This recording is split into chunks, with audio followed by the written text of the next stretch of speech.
गुरु चरण को करूं सप्रेम प्रणाम। अशुभ हरण मंगल करण धनीश देव चंद्र जी। श्री प्राणनाथ निज मूलपति श्री मेराज सुनाम। तेज कुंवरी श्यामा युगल को पल पल करूं प्रणाम। पिया जी को पल पल करूं प्रणाम। प्रथम लागू दो चरण को धनिये न छुड़ायो खिन। ढांप कली डालेनिया निर्जीव के जीवन। इन पाँव तले पड़ी रहूं धनी नजर खोलो बात। पलना बालू निर्कुनित्रे निर्जीव के जीवन।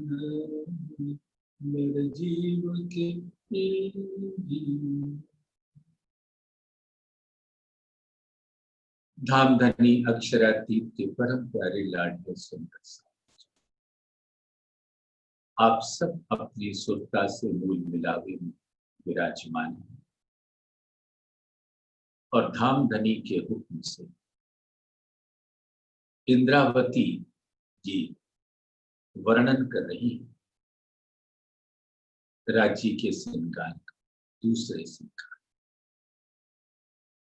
और हम सब कल से उस सागर ग्रंथ में राज्य का दूसरे श्रृंगार में झील, और झीलने का स्वरूप तो कुछ ऐसा है कि हकीकत के स्वरूप में बैठकर मार्फत में झील है।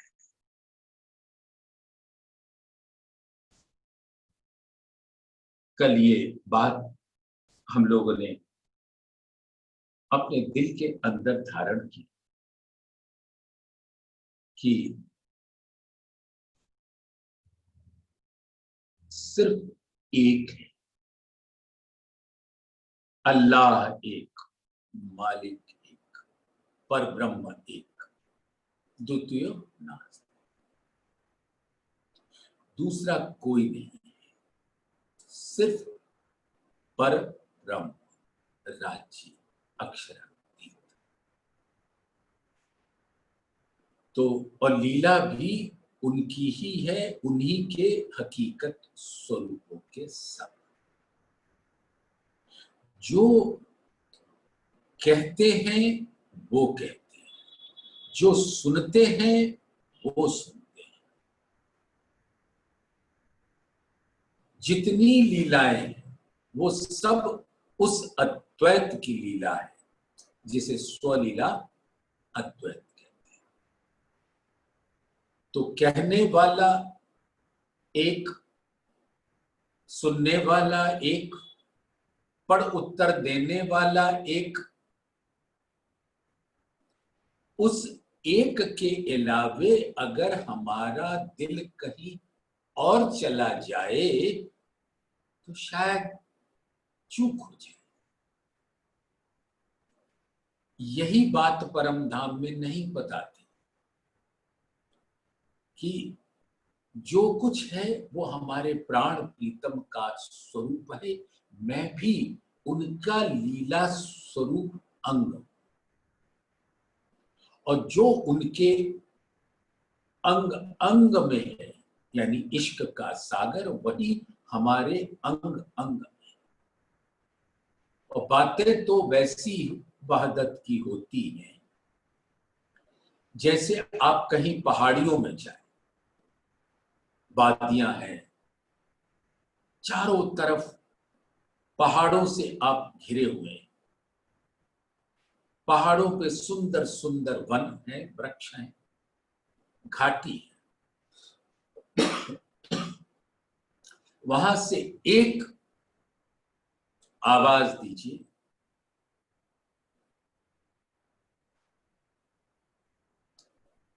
बोलिए, अर्श तुम्हारा मेरा दिल है।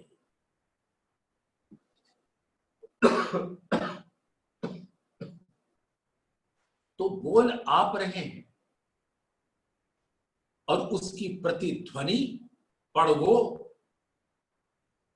पहाड़ों से आती, वनों से आती, उन वादियों में सिर्फ वही एक ध्वनि गूंजती है, अर्श तुम्हारा मेरा दिल है। यही मार्फत और हकीकत का स्वरूप है। धामधनी कहते हैं अर्श तुम्हारा मेरा दिल है, तो हम सब रूहों के मुख से वही प्रतिध्वनि निकलती है, अर्श तुम्हारा मेरा दिल। जब तक हमने उस बात को नहीं जाना था, क्योंकि पहाड़ों में अगर पहाड़ को ये गलतफहमी हो जाए कि वो कह रहा है, तो ये तो सही नहीं है ना। और अगर पहाड़ भी आपके ही अंग हैं, तो आपके दिल में ये बात तो आएगी कि किसी तरह से इन पहाड़ के स्वरूपों को, हकीकत के स्वरूपों को ये बता दिया जाए कि सिर्फ एक अद्वैत वाहिद मैं हूं और तुम सब स्वलीला अद्वैत के स्वरूप हो। तुम सब लीला में दिखते हो, लेकिन तुम सब मेरे स्वरूप हो।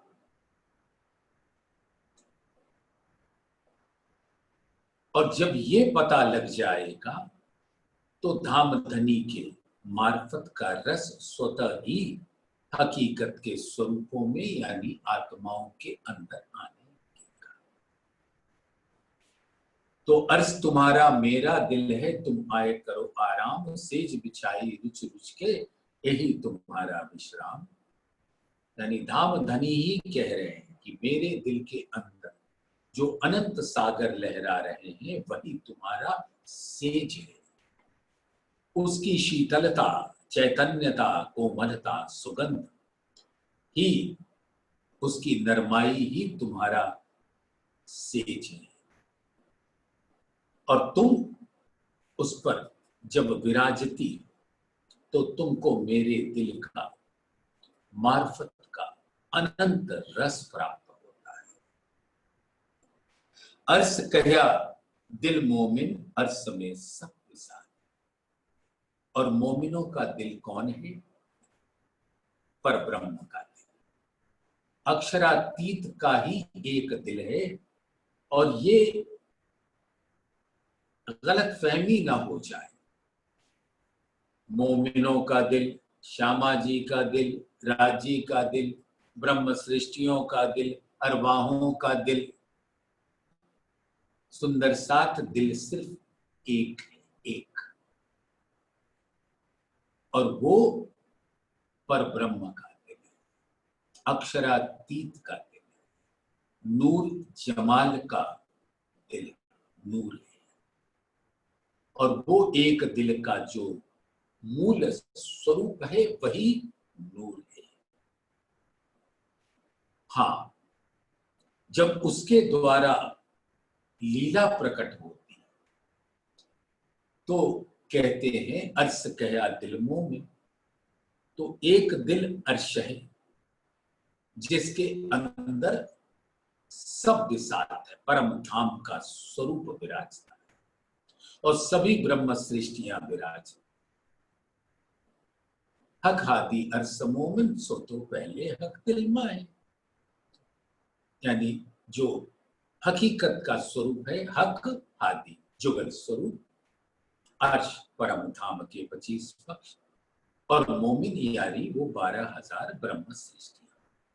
ये सारा परम धाम में नूरी हकीकत का स्वरूप है। और वो कहाँ बसता है? मूल अद्वैत मार्फत राजी के दिल में। हक हादी अर्स मोमिन सो तो पहले हक दिल माए। और वो दिल जब लहराता है तो वो दिल वाहिद है, और लहराता है तो वो वाहिदत का स्वरूप हो जाता है, क्योंकि लहरा के वो सब ब्रह्म सृष्टियों के दिल के अंदर विराजमान हो जाता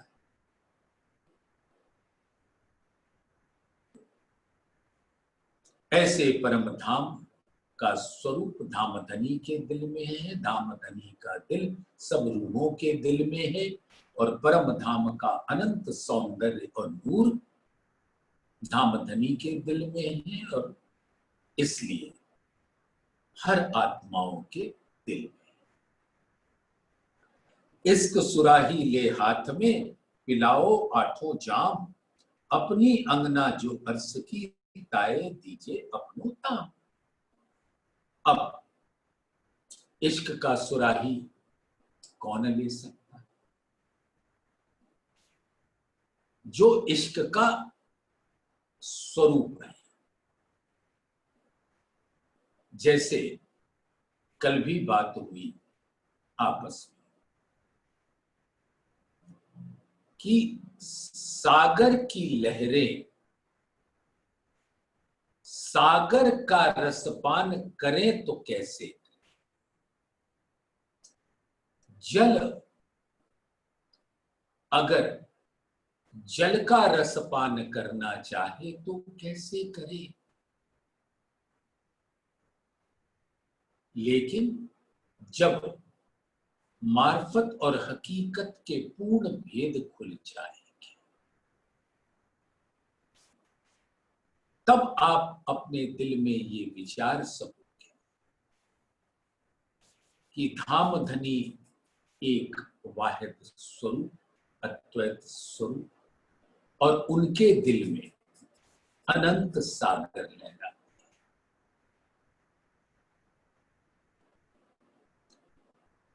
और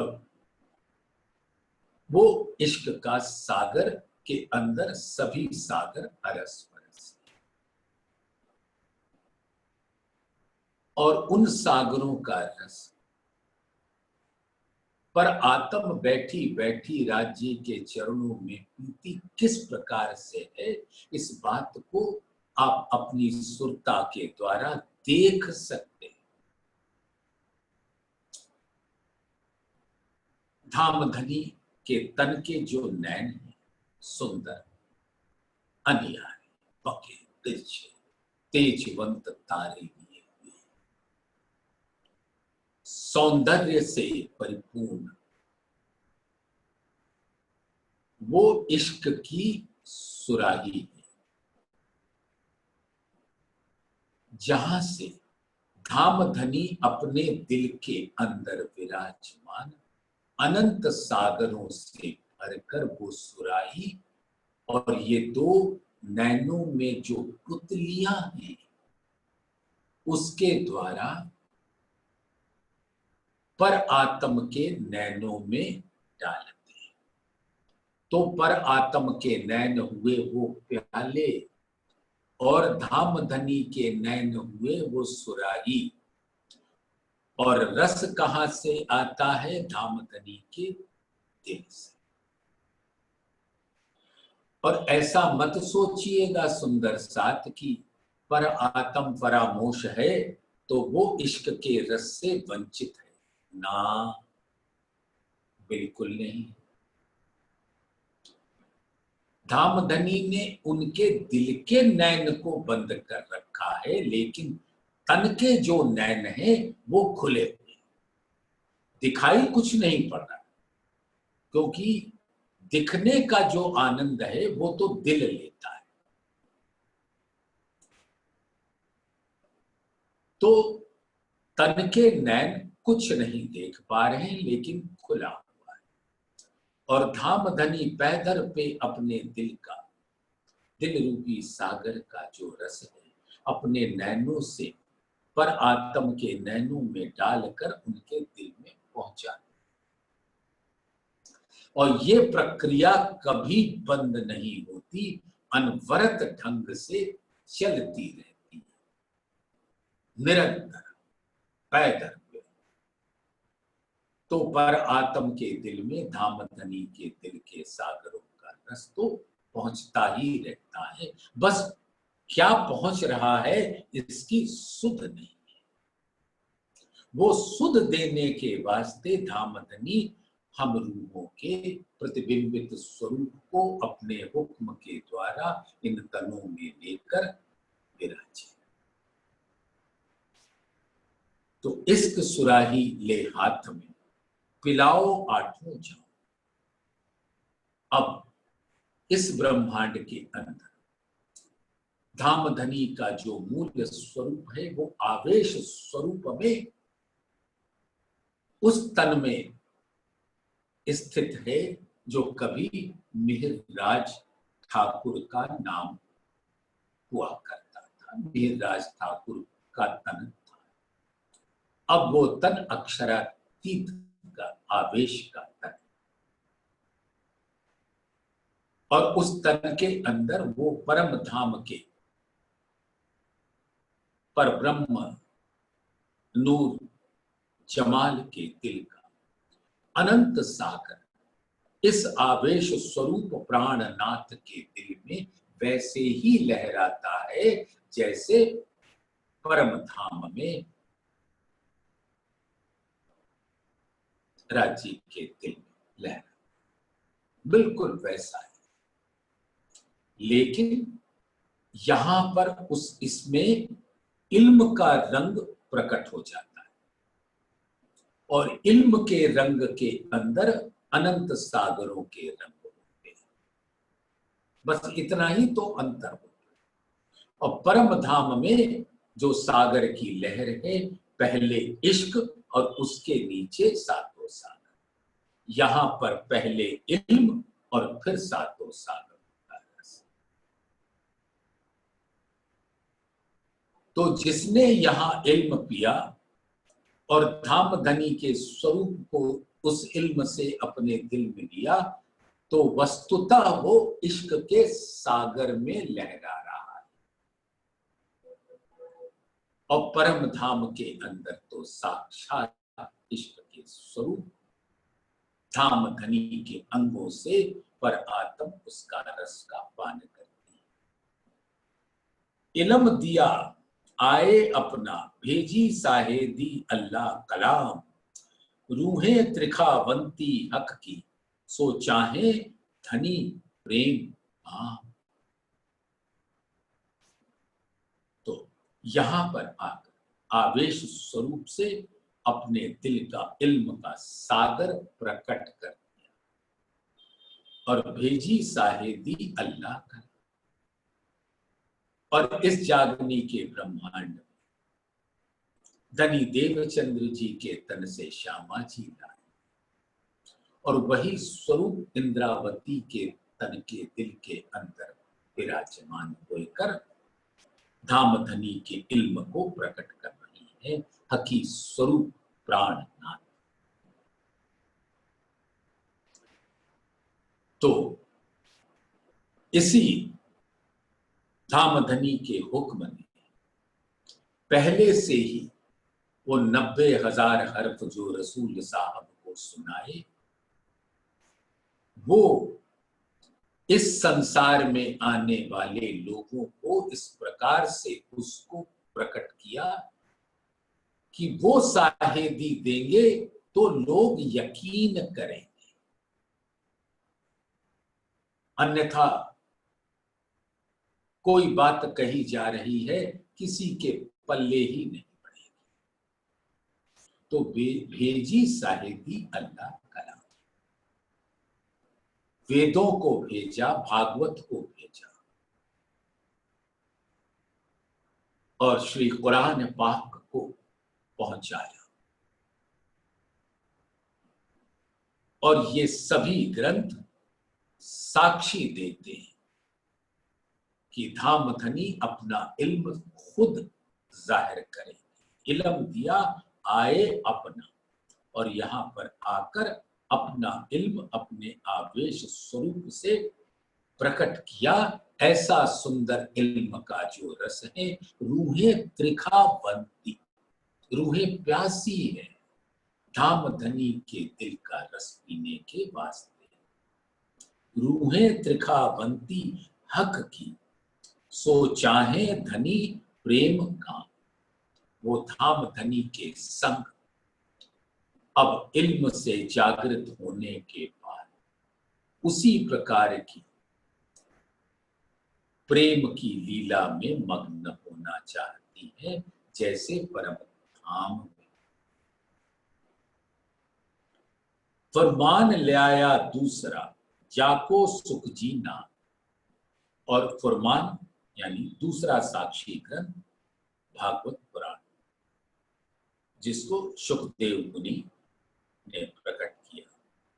दई तारतम ग्वाही ब्रह्म सृष्टि की। अब जो धामधनी ने स्वयं तारतम ज्ञान उतारा, उसने ब्रह्म सृष्टियों की गवाही दे दी, साक्षी दी। जो उतरी अव्वल से धाम, जिनका परम धाम से आना। यहां पर तो सब लोग समझते हैं कि जैसे उनका तन वैसे ब्रह्म सृष्टि का तन, वैसे ईश्वरीय सृष्टि का तन। तो कैसे पता लगे कि इसमें कौन धाम के अंकुरी, कौन धाम से आया।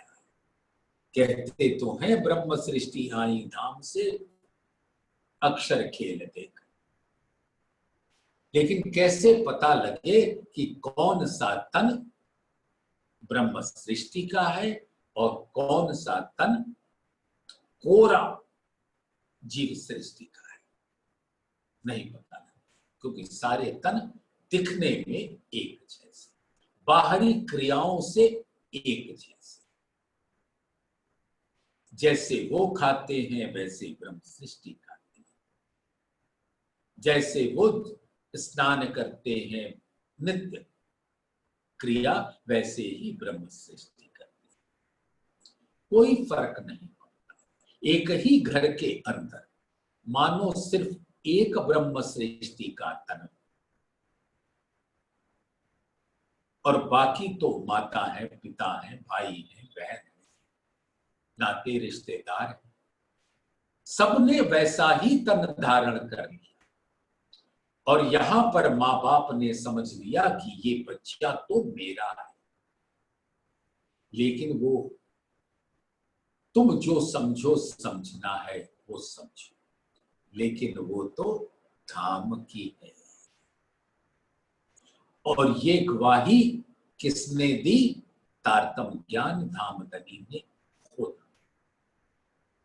और खुद उनकी पहचान जाहिर करते हैं।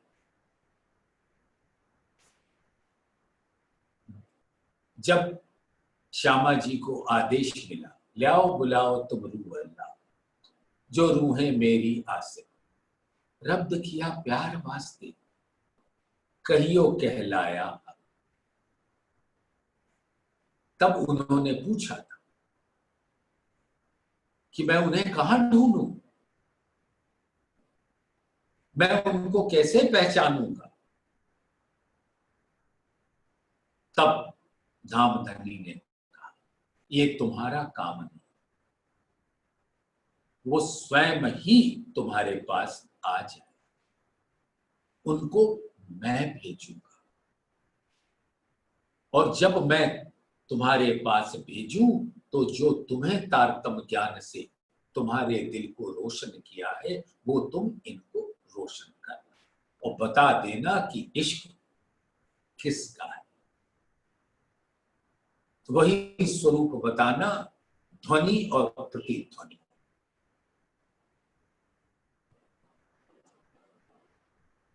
दई तारतम ग्वाही ब्रह्म सृष्टि की, जो उतरी अव्वल से धाम, खिलवत खाना अर्श का, बैठे बीच तखत श्यामा श्याम।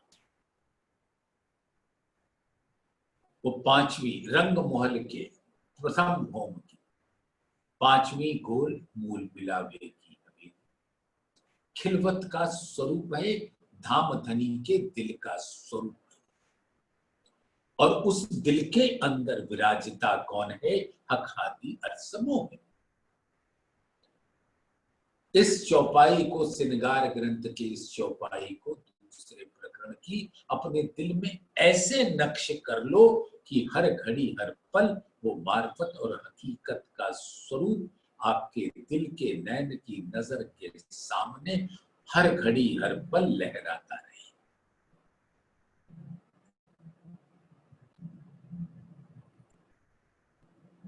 न्यारा निमक न हो वही करने पड़े नया, आसिक को मासूक का कछु इन विध लाग्या स्वामी। याद न करना पड़े वो हकीकत मार्फत के जो स्वरूप है, वो आपके दिल के नैन की नजर के सामने हर घड़ी चलते रहे और आप उसके रंगों में, उसके रस में झीलते, बस और कोई दूजा तो काम ही नहीं। तो खिलवत खाना अर्श का वो मूल मिलावा परम धाम का वो खिलवत खाना है जो राज्य के दिल का प्रकट स्वरूप है। और क्योंकि वही राज्य का दिल सब रूहों के दिल में बसता है, तो रूहों का दिल भी वो खिलवत खाना है। रूहें बसती हैं राज्य के दिल में और राज्य बसते हैं रूहों के दिल में। यही तो मार्फत का स्वरूप हकीकत में और हकीकत का स्वरूप मार्फत। हकीकत की खिलवत मार्फत की खिलवत में और मार्फत की खिलवत हकीकत की खिलवत। खिलवत खाना अर्श का बैठे बीच तखत श्यामा श्याम, और उनका सिंहासन रूहों के दिल पर है और हकीकत स्वरूप में मूल मिलावे में कंचन रंग के सिंहासन पर विराजमान है। गिलम पे सुंदर कमल की आकृति के और उनके चरण कमल सुंदर नूरी चौकी, नूर की चौकी, और ये कमल की आकृति के हर पंखुड़ी जब धाम धनी बैठते हैं तो वो खिलती, और वो खिले हुए पंखड़ी क्या है? रूहों का दिल, रूहों का स्वरूप। यानी हर रूह के दिल में धाम धनी जब विराजते हैं तो रूहों का दिल खिलवत हो जाता है। खिलवत खाना अर्श का बैठे बीच तखत श्यामा श्याम, जुगत स्वरूप। मस्ती दीजे अपनी जो गलित होऊं या ही था। अब आत्मा पुकार रही इंद्रावती की और हर जागृत रूप की, धाम धनी अपने चरणों का, अपने सिंहासन का, अपने उस खिलवत खाने का रस हमको हर घड़ी हर पल वो हकीकत और मार्फत का रस हमेशा पिलाते रहे और उसकी मस्ती में ऐसे डुबो दे कि मैं उसका रस को पीकर अनंत आनंद में भर जाऊं, फिर भी बेहोश ना हो। क्योंकि बेहोश हो गई तो मस्ती लेना बंद हो जाएगा और मस्ती मुझे पैदर पे चाहिए धाम के धनी, हर घड़ी हर पल निरंतर चाहिए। और ये तभी होगा जब मस्ती जो पूरी ना बेहोश। और मुझे ऐसे ही स्वरूप पर फना होने दो, कुर्बान होने। तुम लिखिया फरमान में हक अर्स मोमिन कलू, सो सुकन पालो अपना तुम हो मेरे में। और उन 90,000 हरफों में आपने खुले रूप से डिंडिम घोष के साथ ये कहा था कि मेरी ब्रह्म सृष्टियों का मैं अपनी ब्रह्म सृष्टियों के दिल में बैठता हूं, कहीं और खोजोगे तो भटक जाओगे। इस संसार में भी मैं अपने आवेश स्वरूप से खिलवत में इंद्रावती के दिल को अपना अर्श बनाया, अपना सिंहासन बनाया। और ये पहले ही आपने बता दिया, जिससे अब जब ये प्रकट हो तो किसी को किसी भी प्रकार का शक न रह जाए। तो शक के कीड़ा को, शक के कांटे को दूर करने के लिए अपने वचन पहले ही सुना दिए। सो सुकन पालो अपना तुम हो मेरे में। अब जो आपने कहा था कि ब्रह्म सृष्टियों के दिल में ही मैं रहता हूं, मेरा कोई और ठिकाना इस ब्रह्मांड में नहीं है, मुझको तुम कहीं और ढूंढोगे तो नहीं मिलूंगा। तुम सुंदर साथ के दिल में देखोगे, ढूंढोगे तो मैं वहीं तुमको मिलूंगा। और जिसने इंद्रावती के दिल में धामधनी के स्वरूप को देख लिया, वो उस पर कुर्बान हो गया, तो धामधनी उसके दिल में भी बैठ जाता। और ऐसे सुंदर साथ ही तो परमहंस कहलाए।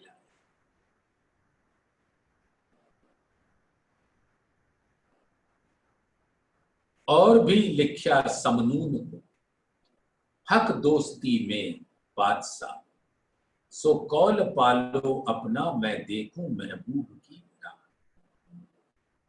समनून एक बहुत अत्याचारी राजा था और वो उस समय के पैगंबर से डरता था। तो पैगंबर कहते थे कि मैं चलो तुम्हें जन्नत ले जाऊंगा, यानी धामधनी के हुक्म के उस वाणी से मैं तुम्हें जन्नत का दीदार कराऊं। तो उस समनून को ये द्वेष हो गया कि कहीं लोग इसके पीछे न चल दे, मेरा साम्राज्य ध्वंस न हो जाए। तो उसने कहा कि इसके चक्कर में मत पड़ना, मैं एक स्वर्ग बनवा देता हूं और तुम मेरे संग चलो। और वो स्वर्ग का निर्माण, स्वर्ग के सरीखा निर्माण उसने कर दिया और सबको अपने पीछे लेकर जब चलने लगा और पहला कदम रखा, वही वो चल के खाक हो गया। क्योंकि अल्लाह ताला के शरीक कोई नहीं हो सकता, ये तो कुरान में कहना है। शिर्क का ही गुनाह सबसे बड़ा गुनाह है।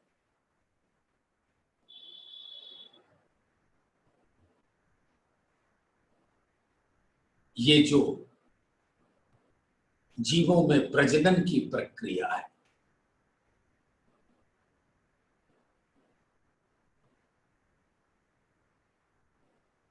ये क्या व्यक्ति कर सकता है?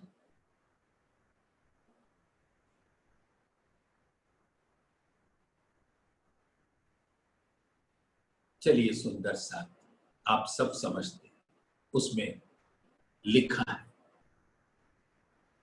कि तुम एक बूंद वो पैदा करके दिखा दो मुझे, वो नहीं कर सकते। वो सिर्फ उनका हुक्म करता है। तो स्वर्ग या जन्नत क्या बनाओगे? हक दोस्ती में बादशाह आपने कह दिया कि जो अपने यारों के साथ आपके की मित्रता है उसमें आप सबसे श्रेष्ठ हो। सो कौल पालो अपना, मैं देखूं महबूब की राह। अब उस वचन को पालो और मैं तो बस तुम्हारी राह देख रही हूं कि कब आओगे और अपनाओगे।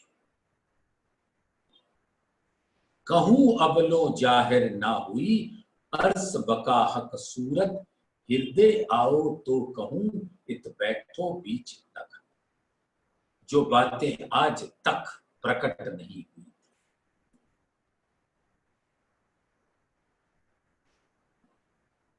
कि अक्षरातीत कौन है,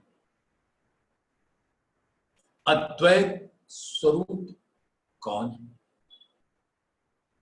परम धाम का स्वरूप क्या है, और वो क्यों अखंड है, अविनाशी है, शाश्वत है, कदीमी है हमेशा से, और पर ब्रह्म की सूरत क्या है, ये बात आज तक जाहिर ना हुई। कहूं अबलो जाहिर ना हुई, अर्स बका हक सूरत। हृदय आओ तो कहूं, इत बैठो बीच तक। अब ये इंद्रावती जी फरमाती कि अपने इस हकीकत के स्वरूप में मार्फत स्वरूप के संग विराजो, तो आपके हुक्म से मैं आपके स्वरूप का वर्णन करूं, अर्श का वर्णन करूं, आपके सूरत का वर्णन। ए वजूद न खूबी ख्वाब की, एक कदम हक बका की। ढूंढिया बुजुर्गों इब्तदाए से, इत जाहिर न हुए कबू एक। और जिसका वर्णन हो रहा है, ये नश्वर तन की खूबी ना समझना। ए वजूद न खूबी ख्वाब की। महराज ठाकुर को जिसने भी, जब अक्षरातीत ने उस तन को धारण किया और जिसने भी उसको एक नश्वर तन माना, और जिसने भी ऐसा समझा कि सम्मत 1751 में वो तन अंतर ध्यान हो गया और हम रूहों के बीच से निकल के चला गया, तो सुंदर साथ ऐसी गलती कभी न करना। वो आत्माओं के दिल में बसते हैं और इंद्रावती के दिल में स्वयं विराज कर श्री परना मिने श्री गुम्मट जी के तरहटी में सुगंधित चंदन के झूले पर विराजमान, और इंद्रावती जी का स्वरूप मूल मिलावे में, मूल स्वरूप में स्थित है। सखी अब हमसे रहियो न जा वही, मूल मिलावे बिन हृदय चढ़ आवही, संसार लगत अगिन। वो तरहटी में जाने के पहले ये वचन बंगला साहिब में उन्होंने फरमाया था। तो ए वजूद न खूबी ख्वाब, जिस तन को प्राणनाथ ने धारण किया हुआ है, वो इस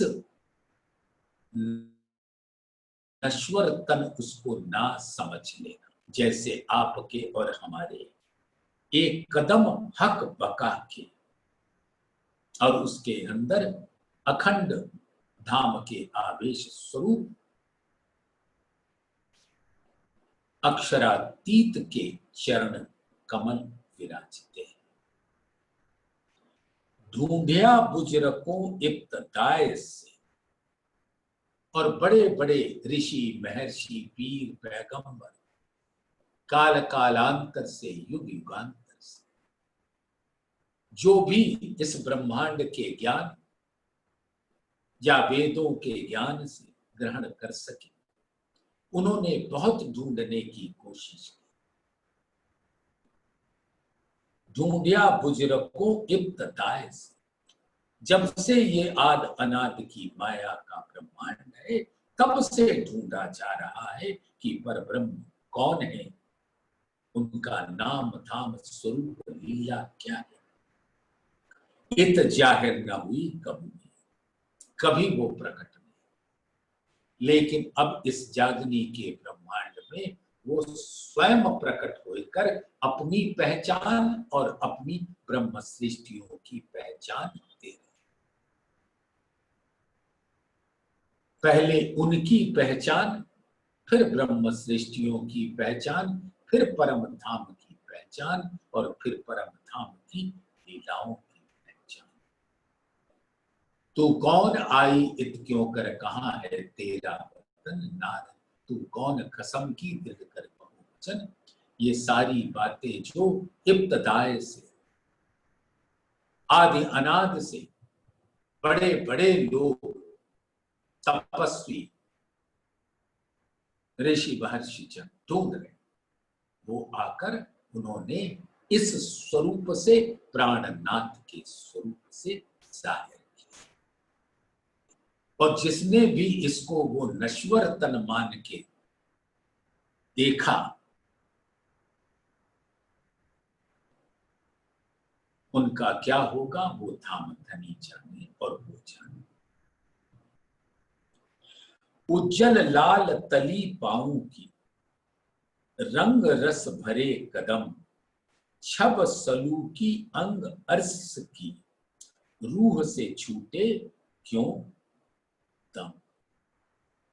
अब धाम धनी प्रदत्त इस इल्म से रूहें जब अपने मूल स्वरूप को देखती, वो अपने मूल स्वरूप को तब देख पाती है जब जुगल स्वरूप के नक्शे शिकतक का स्वरूप उनके दिल में आता है। और जो जो अंग धाम धनी का उनके दिल में आता जाता है, वो अंग पर आत्म का खड़ा होता जाता है आत्मा के दिल में।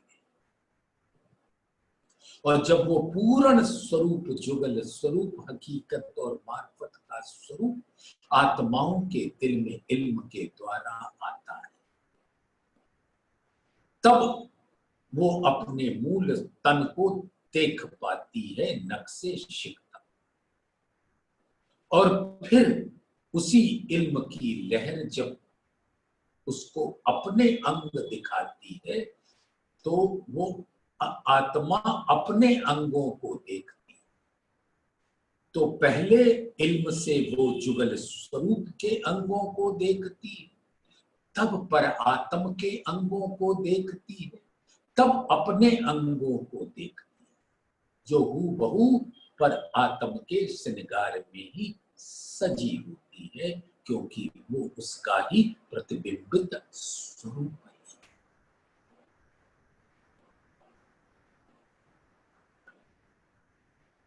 और ऐसे सुंदर स्वरूप की जो पांव तली है, वो गौर है, उज्जवल है, गहरी लालक लिए, और सर्व रंग और सर्व रस से वो चरण तली दामदनी के कदम हरे। छब सलूकी अंग अर्श की, और ऐसे परम धाम के स्वरूप छवि और शोभा, सुंदरता जब आत्मा के दिल में बस जाती है, रूह से छूटे क्यों दम। और जिसने प्राणनाथ के श्री जी साहिब जी मेहरबान के स्वरूप को देखा, उनके अंग अंग में उनको मूल स्वरूप की छवि दिखती है।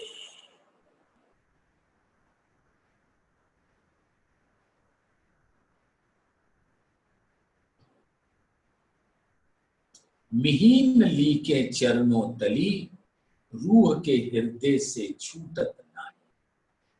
ये निस्बत भई अर्स की, लिखी रूह के ताले माए। और जो चरण तली के अंदर लाक है, लाक गहराई वाला हिस्सा तली और एड़ी के बीच में, उसमें जो गहरी गहरी लीकें, वही लीके तो सागरों का, धामधनी के सागरों का स्वरूप है, दिल का स्वरूप है।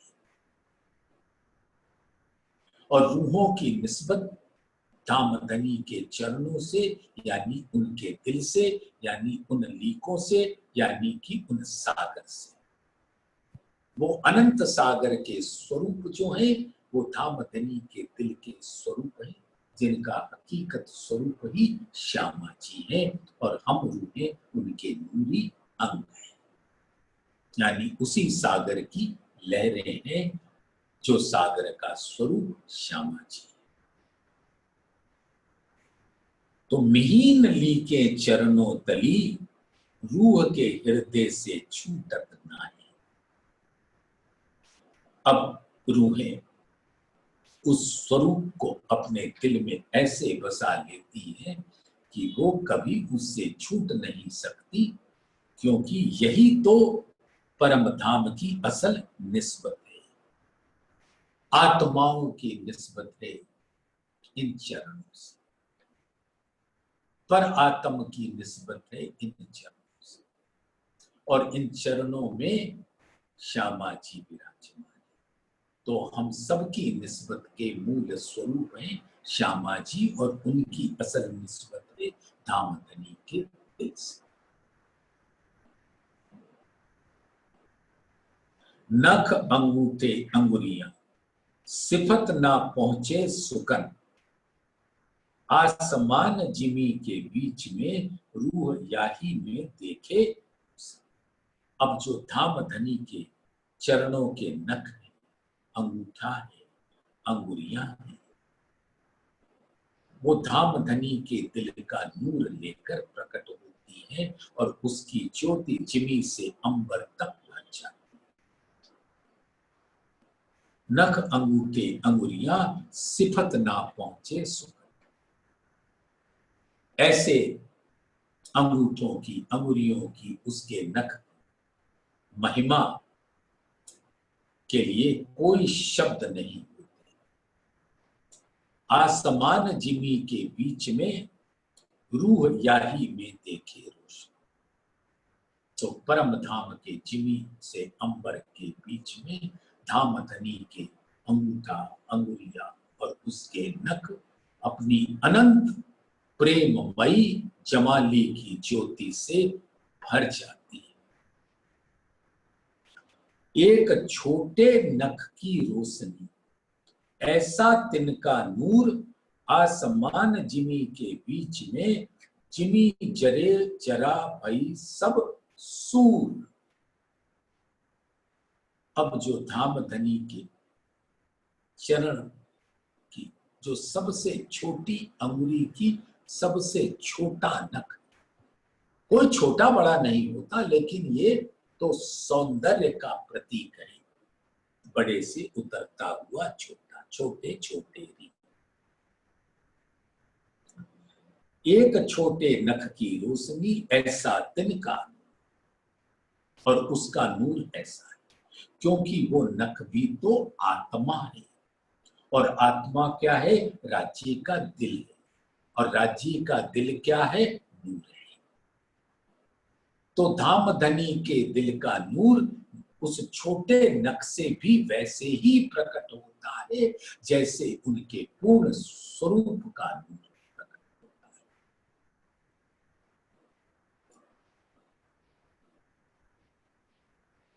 आसमान जिमी के बीच में उस छोटे नख का जो नूर है, वो जिमी जरे जरा भई सब सू। परम धाम की जिमी का जर्रा जर्रा भी उस नूर से लिप्त हो जाता है, उस नूर से अपना नूर मिलाकर आसमान तक दौड़ता है। देख सलूकी अंगूठों और अंगुरियों सलूकी, उतरती छोटी छोटेरी जो हृदय में छवि फबी। अब अंगूठों से अंगुरियों तक की, जैसे छोटा होते होते सबसे छोटा स्वरूप, ये सिर्फ एक सौंदर्य का स्वरूप है। और ऐसी अंगुरियों की, अंगूठों की, नखों की शोभा आत्माओं के दिल में अंकित हो जाती है, गड़ जाती है। जो हृदय में छवि फबी।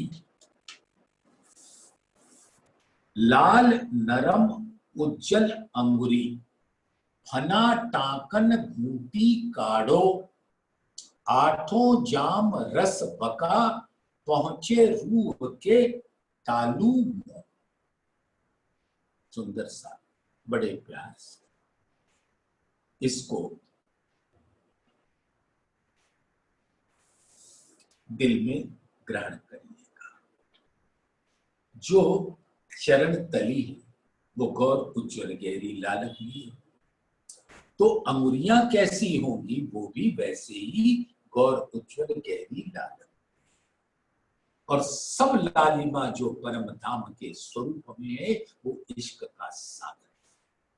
अंग देखे जेते सूरत के, सो तो सारे इश्क सागर। गुण यानी कि वो इश्क के जो गुण है, जमाली के गुण है, सौंदर्य के गुण हक बाहर देखा,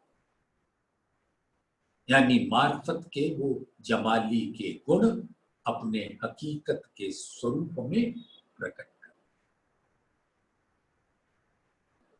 तभी उनके अंग अंग इश्क का सागर कहलाता। और वो धामधनी का दिल जब प्रकट होता है तो प्रेम की लालिमा के साथ होता है, क्योंकि प्रेम की लीला के स्वरूप ये ब्रह्मात्माएं हैं, जिनका मुख नीर सागर के जैसा है लाल। और रूहों के मुख की शोभा धामधनी की अंगुरियों में आप देख सकते। लाल नरम उज्जल अंगुरी, फना टाकन घूंटी काढ़, तो आपने तली देखा,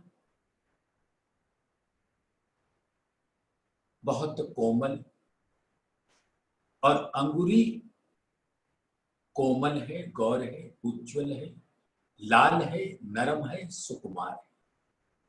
और उसके ऊपर जो पंजा वाला हिस्सा है, चरण तली के ऊपर वाला, वो फना कहलाता है। टाकन टखना, घूंटी जो चरण तली और फना से जब टखना के बीच में घूंटी आता है, और उसके ऊपर वो काड़ो अंग आता है, जिसमें धामधनी कड़ी का शोभा आती है। और वो कड़ी ही ब्रह्मात्माएं हैं जो धामधनी के सुंदर काड़ो अंग पर चारों तरफ लिपटी रहती है। आठों जाम रस बका, पहुंचे रूह के तालू मोह। और जब रूहें अपने आप को कड़ी के रूप में उस काड़ो अंग में देख पाती हैं, उस बाह्य दत्त के स्वरूप को देख पाती हैं, तो धामधनी के चरणों की का रस, अखंड रस, इश्क का रस उनके दिल में आठों जाम रस बका पहुंच जाता है। पहुंचे रूह के तालू मों। लाल लाके लाल एड़िया, पांव तली अति उज्जल। तो जो चरण तली की जो लाक है, गहराई वाला हिस्सा, चरण तली तो पूरा होता है, लेकिन सामने वाले को तली कहते हैं, पीछे वाले हिस्से को एड़ी कहते हैं, और उन दोनों के बीच में गहराई वाला हिस्सा लाक कहलाता है।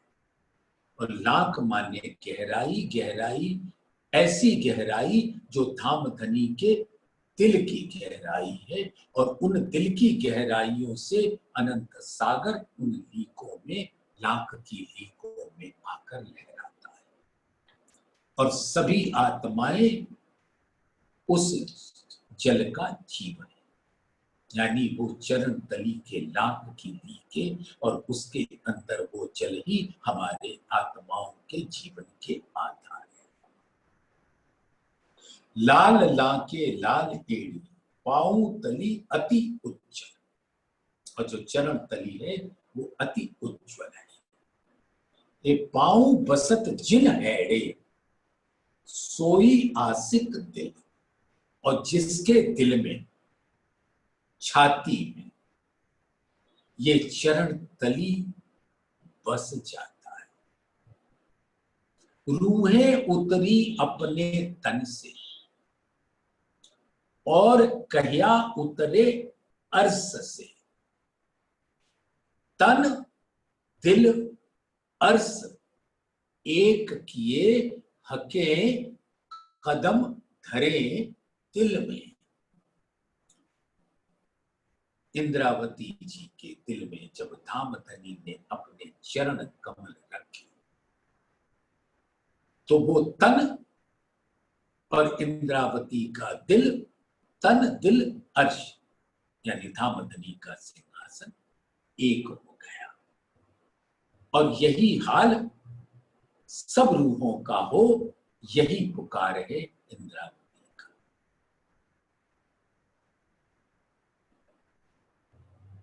तो ए पांव बसत जिन हैड़े, सोई आशिक दिल।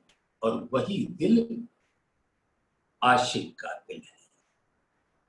रोम रोम बीच रमि रहिया, पीयू आसक के अंग।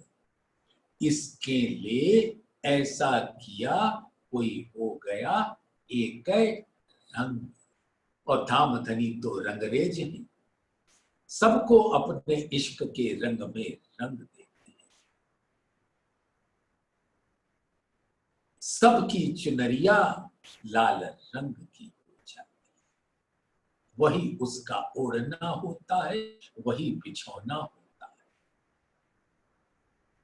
धामधनी का इश्क तो सुंदर सा, बड़े प्यार से इस स्वरूप को अपने दिल में ग्रहण करें।